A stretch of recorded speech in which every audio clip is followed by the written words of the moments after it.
Grup seni Seung Samlako Midin Sastra Media Hus merupakan sebuah wadah berkumpulnya seniman tradisi Aceh, terutama seni tutur seperti nazam, cae Aceh, dike hikayat, semapa, pantun, dan beragam bentuk seni tutur tradisi lainnya di Aceh. Grup seni Seung Samlako didirikan tahun 1980. Awalnya bernama Rencong Pusaka Grup Seung Samlako oleh Muhammadiyah Husin atau yang lebih dikenal dengan Media Hus, seorang seniman tradisi Aceh yang kerap tampil di berbagai acara seni dan kebudayaan di setiap wilayah Aceh. Halo Sobat Bahasa, kali ini saya Vira bersama dengan saya Taisir. Kali ini kami berkesempatan untuk mengunjungi Sanggar Seni Tradisi Seung Samlako bersama Bapak Media Hus. Nah Bapak, sebelumnya kami mau tanya nih Pak, apa sih Sanggar Seni Tradisi Seung Samlako? Ya, begitu Pak pengucapannya. Ya, terima kasih. Assalamualaikum warahmatullahi wabarakatuh. Waalaikumsalam. Pertama sekali kita terima kasih kepada Balai Bahasa yang sudah mengunjungi kami. Ini mungkin menjadi inspirasi bagi kita. Begitu pentingnya kita memelihara bahasa. Ya, benar. Seung Samlako itu kan dalam bahasa Aceh. Jadi bahasa Aceh ini ada dua pengucapan. Ada pengucapan tidak paseh, ada pengucapan paseh. Jadi kalau seung adalah tempat bermain. Misalnya kalau orang kawin buat tenda, buat apa, dulunya katanya buat seung. Seung.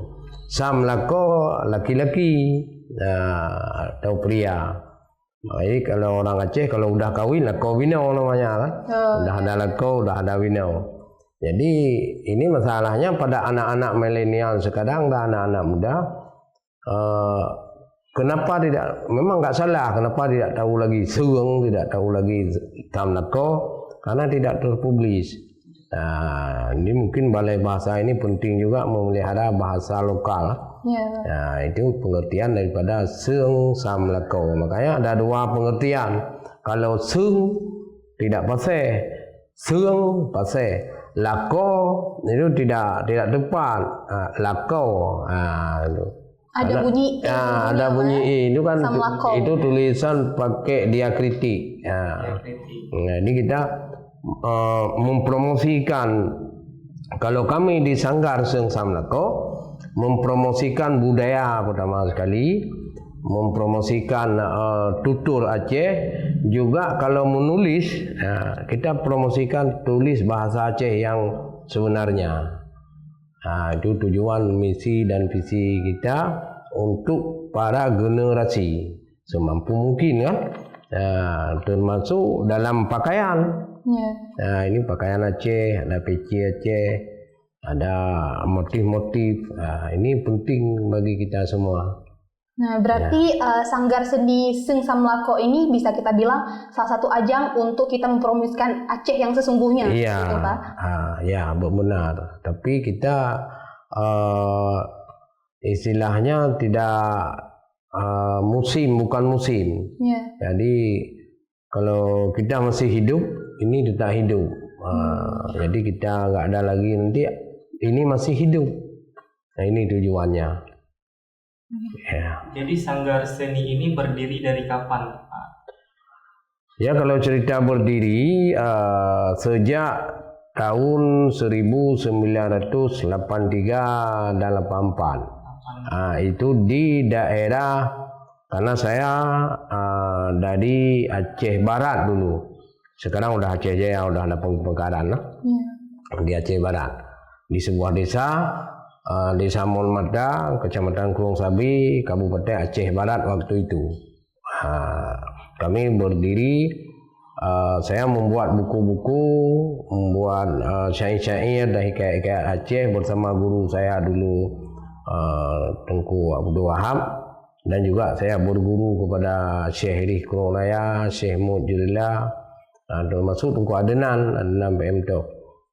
Karena itu pendahulu kita, karena mereka dengan tutur, dengan sastra, jadi kita berguru sama mereka. Ya Pak, sedikit.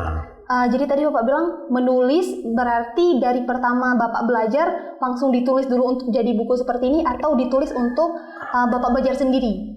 Ya, begini, kami kan ada, saya kan pengarang. Iya Pak. Nah, dari muda udah mulai mengarang. Kami ada grup. Yang pertama ada grup Zikir Aceh. Iya. Jadi kami tiap-tiap Maulid kan tampil di berbagai acara. Jadi kita menulis, harus ada lagu-lagu baru, kasidah-kasidah yang baru, itu yang penting. Jadi setelah itu karena kita berguru sama Syekh di Kulon Raya, dia banyak sekali buku-buku, jadi kita tulis. Jadi kita cetak, buku saya dicetak pertama di Birun, Percetakan Radar Birun. Itu di tahun berapa Pak? 1984. Akhir 83. Itu buku yang pertama saya, yaitu Suluh Masyarakat namanya. Suluh Masyarakat di syair yang mengajak. Karena kita nggak melanjutkan sekolah, jadi lepas dari SMA ya udah nggak melanjutkan kuliah. Jadi terus di bidang ini belajar privat kadang-kadang kan. Tapi kita terus dalam menulis hikayat dan syair-syair. Banyak hasil karya. Ya, di sastra-sastra Aceh berarti Pak? Sastra Aceh. Ini sastra Aceh semuanya. Malah kita sastra Aceh juga berguru cara menulisnya. Sastra Aceh kan ada abi-abi. Iya. Dan ada paku. Ada rimanya, ada buhunya, ada caneknya. Kalau enggak bagus. Banyak sastra saya yang sekarang menjadi viral, menjadi populer. Yang dipopulerkan oleh penyanyi, misalnya Rafli. Rafli juga populer dia dengan syair saya pertama. Ada syair anak yatim, ada syair Jak Mendiki, ada syair Hasan Husin. Di Hasan Husin kita ambil diki yang pertama syair awal, jadi refnya kita buat yang lain. Ini kan dari sastra. Jadi Bapak syair-syair yang diucapkan oleh Rafli itu juga ditulis dalam buku? Ya, pertama dalam buku. Di buku-buku masih ada buku sama kita. Di buku. Kemudian sekarang udah ada lagi yang viral karena ini dengan calon-calon pemimpin itu saya tulis 1990. Ini belum komplit yang kedua, komplit yang pertama. Saya buat sebuah syair Rindu Kade. Rindu Kade. Sekarang kan udah ini mau di cover kembali tentang lagu pemimpin. Itu yang diterbitkan di dalam buku lagi Bapak. Jadi berapa banyak buku yang terbit dari komunitas ini Bapak? Dari Sanggar Seni ini? Tapi Sanggar Seni ini nggak menerbit buku ya, tapi memang bergerak di bidang yang menerbit buku kan orang lain. Iya.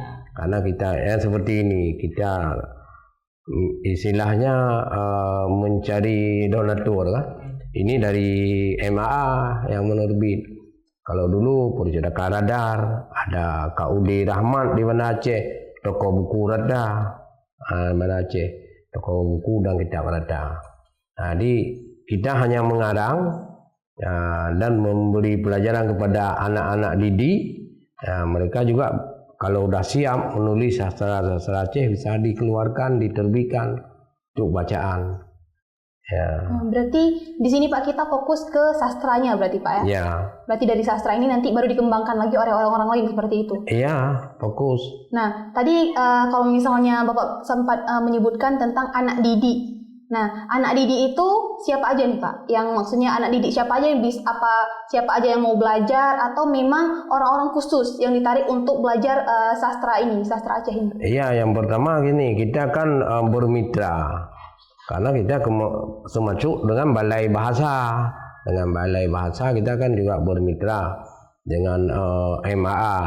Jadi misalnya MAA membuat pelatihan tentang semapa. Yeah. Nah, jadi ke berbagai kabupaten kota. Jadi kita menjadi narasumber. Di situ lahir orang-orang yang mengikuti anak-anak muda. Di situ mereka juga ada yang kepingin bergabung dengan kita, ada yang langsung kita ambil. Jadi kita ambil bukan bawa ke Banda Aceh. Misalnya ini ada Mulyadi Bayun daerah Aceh Timur. Dia udah bentuk di sana Sanggar Seni Seung Samlako wilayah Timur. Di wilayah sana. Dia juga bergerak dengan Ikayan, bergerak dengan Sumapa, yang menjadi MC adat di acara wedding. Itu. Jadi Bapak ada tidak suka duka dari komunitas ini, Pak? Oh, ada. Ada, pasti ada lah Pak ya. Pasti, apalagi kita berbagai macam keadaan daerah. Nah, ada. Misalnya ada anak didik, dia udah pandai menyaingi menjadi persaingan lah. Jadi macam lah, apalagi dengan keadaan birokrasi pemerintahan. Ini penting juga bagi anak-anak generasi, suka duka, apalagi seperti ini ya.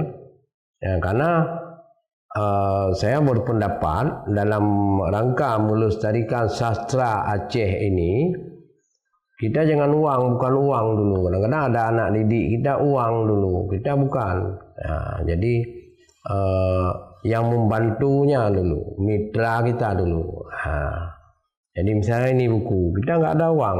Dengan bermitra dengan Majelis Adat Aceh, jadi puluhan ribu mereka mencetak, dibagikan ke daerah. Tujuan kita itu banyak anak-anak daerah nggak bisa semapa, nggak ada materinya. Dengan ada buku ini, ada pantun, ada bagaimana cara menjawab ini. Tapi kadang-kadang rintangan, halangan itu masih ada. Ya, ada yang bersama komunitas, ada juga di birokrasi misalnya kan. Ini udah masuk di DIPA untuk mencetak buku kita. Kadang-kadang nggak bisa dicetak. Ada masuk yang lain digeser banyak, itu kan rintangan juga. Suka duka, apalagi dalam penampilan kan, berbagai macam. Ada nggak Pak nih, misal kayak tadi suka dukanya, misal mereka udah belajar sama Bapak, kan setelah belajar mereka bilangnya bukan belajar dari Bapak kayak gitu. Oh, itu banyak. Pak, ya? Apalagi orang Aceh ya. Ya. Banyak tidak mengaku. Jadi mereka bilangnya belajarnya di tempat orang lain seperti itu. Padahal belajarnya sama Bapak. Kalau itu bagus juga. Kalau bilang ada belajar di tempat lain, bagus. Ini kadang-kadang nggak bilang itu menyobat Aceh, kamu yuk ke draw. Oh ya. Gitu kan? Yuk ke draw, belajar.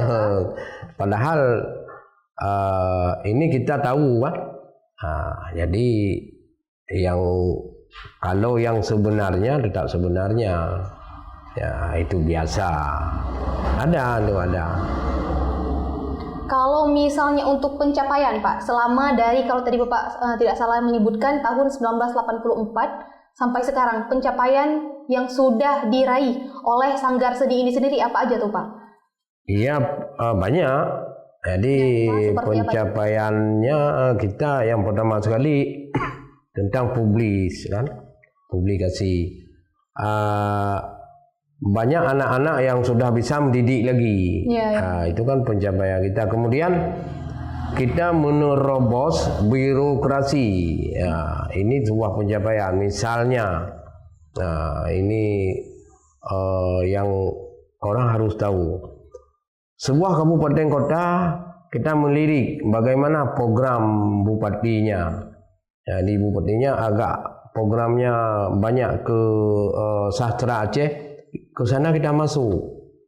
Jadi tembus enak. Ini sekarang saya udah merasa bangga, tapi kita nggak perlu publis. Kenapa? Banyak kabupaten kota, sidang dewan semuanya dari mulainya ketua-ketua membaca pantun. Pantun Aceh. Itu dari kita. Misalnya ada beberapa, termasuk kita Aceh Besar, Kota Mendiaman Aceh. Jadi dari tim-tim C ini kami besok ada sidang paripurna, coba pantun Aceh, kita kirim. Nah ini pencapaian. Kemudian baru kita membuat buku-buku. Ada pertama itu yang pertama. Yang kedua pencapaian. Kemudian yang ketiga kita membuat program. Dulu kami dengan Kominfo Aceh. Bagaimana dengan keliling seluruh Aceh, sosialisasi dengan berbagai macam program pemerintah. Harus ada bahasa Aceh. Nah, kemudian dulu kami dengan keuangan, dengan PLN, dengan KB ya. Jadi itu pencapaian juga. Mereka sudah bisa menulis bahasa Aceh. Menulis, malah kita beri narit-narit maja yang bisa menjadi stiker, menjadi itu pencapaian. Kemudian yang terakhir, kita sendiri yang bergerak di bidang ini dan grup kita sendiri dan anak-anak buah kita sendiri sudah dipakai. Bahkan sudah mendapat anugerah. Kalau saya sudah 4 kali mendapat anugerah. Anugerah mulia, termasuk kami dari JK Jepang.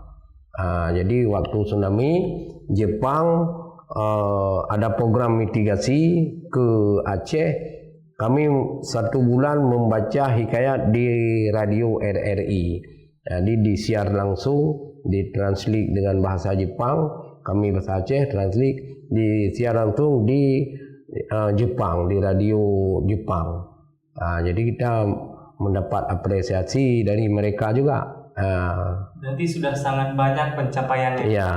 Ada tidak Pak anak muda yang memang terlibat dalam seni ini dan ingin melestarikan seni yang ada di Aceh, terutama seni tutur Pak? Ada, banyak. Ini semuanya nih. Ini semua anak-anak muda selain saya kan. Semua anak muda yang balai bahasa sudah berapa tahun lamanya membuat baca naskah lama kan. Ada pantun. Ini anak-anak kita yang kita kirim. Ada muhim, ada teka-teki. Anak-anak kita yang kita kirim, yang kita didik, dia udah buat sanggar sendiri. Ini juga sebuah pencapaian. Jadi di kabupaten kota, apalagi ini PKA kan? Iya, Pak. Nah, jadi PKA ini dominan banyak tuturnya, banyak budaya, hikayat dan berbagai.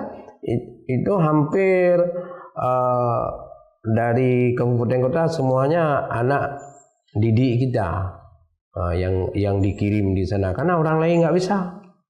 Nah itu juga pencapaian. Kemudian kalau kita sendiri ini baru pulang dari Malaysia kan, udah ke luar negeri, ke sana apa kita membawa ini juga, kita tutur dan sastra Aceh. Jadi dengan bermitra, dengan berkolaborasi dengan orang-orang yang ada istilah kalau sekarang ada powernya. Nah ini penting karena kalau saya ini ada bahasa Acehnya, ada narit maja, raseki ngonta gagah, tuah ngonta mita.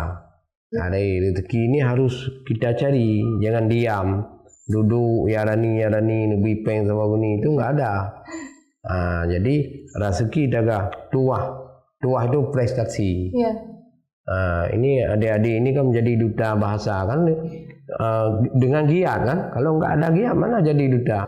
Inilah pencapaian yang kita rasakan sekarang, dan juga saya merasa bangga juga kita beri apresiasi kepada seluruh pemerintah kabupaten kota yang sudah mendukung tentang kearifan lokal, khususnya sastra Aceh dan tutur. Pertanyaan terakhir Pak. Ya. Misal kami anak-anak muda ini ingin belajar tentang sastra Aceh ini sendiri, seperti belajar Semapa tadi ataupun belajar tentang narit maja dan lain sebagainya. Di mana kami bisa belajar? Apakah kami bisa belajar langsung melalui Bapak ke Sanggar, atau di mana kami bisa mengaksesnya seperti itu? Ya kalau sekarang kan mudah, mudah. Makanya ini awal pertama begitu juga.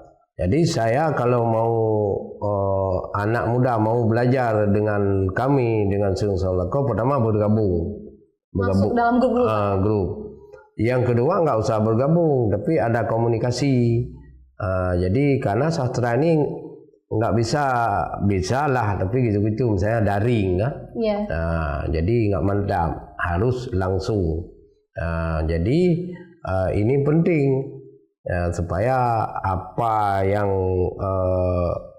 penekanan tentang sastra jadi tepat sasaran. Iya, Jadi pengucapannya kalau daring itu susah Pak ya. susah. Jadi kalau untuk menghubungi kami mudah karena sekarang ada medsos semuanya. Ya, kita boleh di sana ada nomor. Jadi Pak ini kami mau ini. Ini mahasiswa ada yang dari Bandung, dari Bandung ke sini. Ya, mahasiswa kita buat skripsi terakhir tentang sastra Aceh. Jadi dosen mengarahkan ke saya. Kemudian saya juga menjadi pembantu lah di ISBI ya, tentang seni tutur Aceh. Karena kenapa saya bilang demikian? Untuk memajukan ini kita harus beradaptasi dengan keadaan. Iya benar. Dulu saya dengan buku ini. Buku ada ratusan buku yang saya keluarkan, buku kecil, istilahnya dulu buku saku. Iya. Menulis sastra Aceh. Kemudian habis masa buku itu nggak ada lagi orang baca. Udah masa kaset. Orang mendengar kaset. Kami rekam ke kaset, kami kayak ke kaset, ke CD, ke kaset, rekam kasidah. Habis nggak ada lagi kaset. Udah zaman kaset udah tinggal. Jadi ke VCD, kita masuk ke VCD. Habis masa VCD, nggak ada lagi VCD sekarang, nggak ada perangkatnya, nggak ada, memang udah ketinggalan zaman. Masuk ke medsos, dunia maya, kita masuk ke sana. Maka di sana apa yang populernya? Ya misalnya populer Instagram, ya itu masuk kita semua. Jadi sekarang orang misalnya adik tanya tadi belajar, sekarang ada yang belajar melalui YouTube.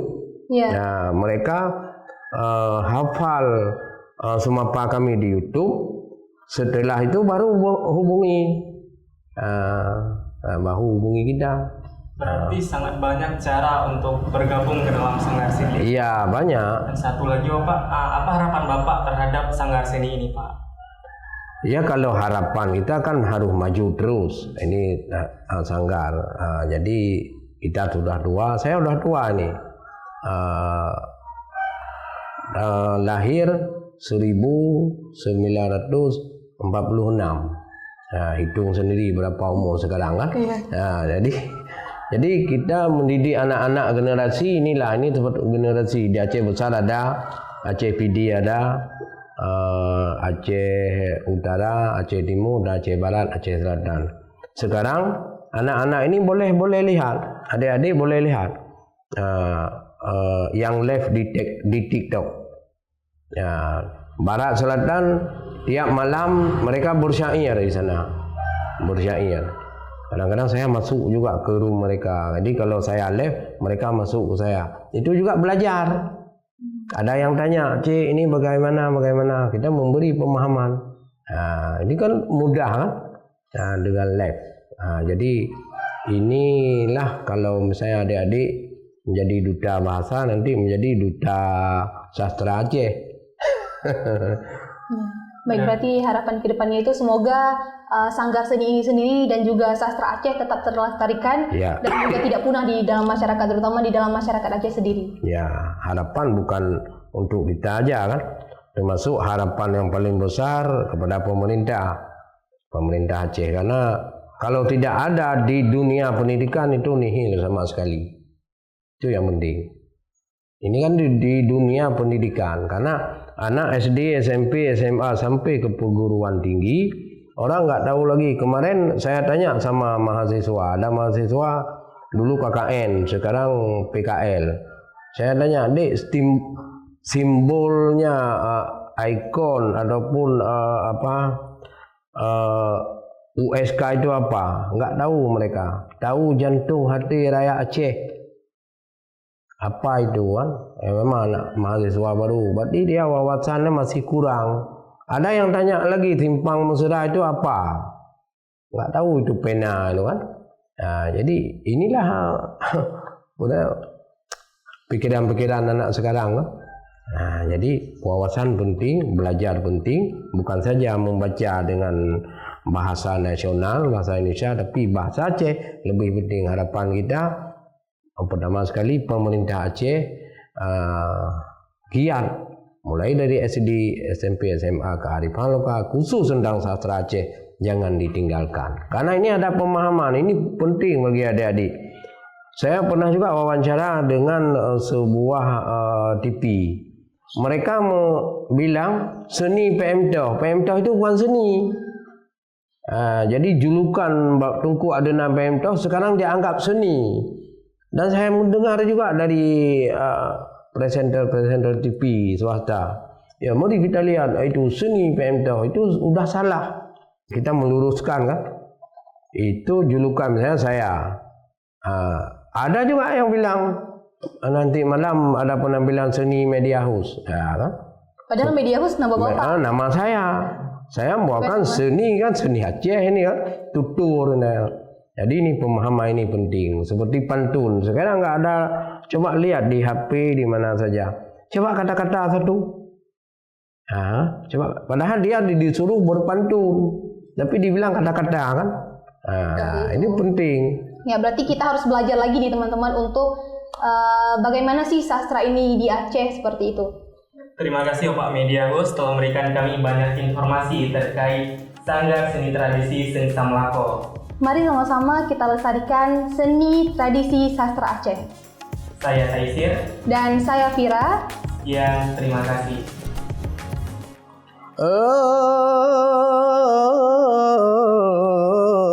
Alhamdulillah, puja dan puji kepada Rabbi yang Maha Kuasa.